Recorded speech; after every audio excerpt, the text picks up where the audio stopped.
सर्वजण पंचायत समिती कार्यालय खेड या ठिकाणी आंदोलन करीत आहोत. त्याचं कारण असं आहे की तो आपला खेड तालुक्यातलं जे प्रसिद्ध गाव आहे त्या गावातील खेड तालुक्यातलं जे प्रसिद्ध गाव आहे कडदेगाव, त्या कडदेगावातील आपला जो ठाकर समाज आहे त्या ठाकर समाजाची घरकुलाची फसवणूक झालेली आहे एक प्रकारची. म्हणजे ग्रामपंचायतीने त्यांचा प्रस्ताव घरकुलाचा पुढे पाठवला आणि त्यांना 15,000 रुपये साहेब हप्ता आलेला आहे. 15,000 रुपये हप्ता आला आणि आता त्यांना कळते की ग्रामपंचायत जे सरपंच असतील उपसरपंच असतील ते अनेक वेळा त्यांच्याकडे गेले आणि ते आता त्यांना म्हणत आहेत की तुम्हाला घरकुलाला जागा नाहीये, त्यामुळे न्याय मागण्यासाठी आम्ही तुमच्या कार्यालयापाशी आज आंदोलन करीत आहोत.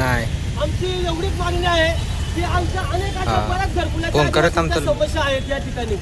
ज्या कुणी ग्रामपंचायतमध्ये सरपंच असतील, ग्रामसेवक असतील, उपसरपंच असतील, त्यांनी त्यांच्या सरकारी अधिकाऱ्यात दिरंगाई केली असेल, त्या गरीब समाजावर अन्याय केला असेल आमच्या कर्जाच्या, त्यांच्यावरती तात्काळ गुन्हा नोंदवावा. जातीभेद केला असेल तर 153 ए नुसार 295 ए नुसार त्यांच्यावरती गुन्हा नोंदवावा. आज त्यांचा पहिला हप्ता दिला साहेब आणि त्यांच्या संग विश्वासघात झालेला आहे. विश्वासघात म्हणजे हा 406चा कलम आहे, 409चा कलम आहे. ही कलम त्या नोंदवावी त्या ग्रामपंचायतवाल्यांवरती. इथून पुढे कोणाचा अन्याय झाला नाही पाहिजे आणि कोणाला असं उन्हातानात बसायची वेळ आली नाही पाहिजे. आज त्यांची लहान लहान मुलं बघा, आज या माता माऊलीच्या डोळ्यामध्ये अश्रू आहे. आज त्यांचे खायचे वांदे आहे, प्रत्येकाचे कष्ट करून खातात ते.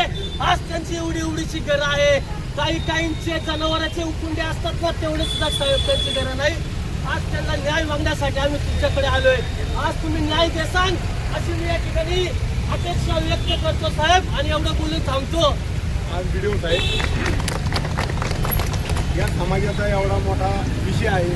आज याचा राग आहे पण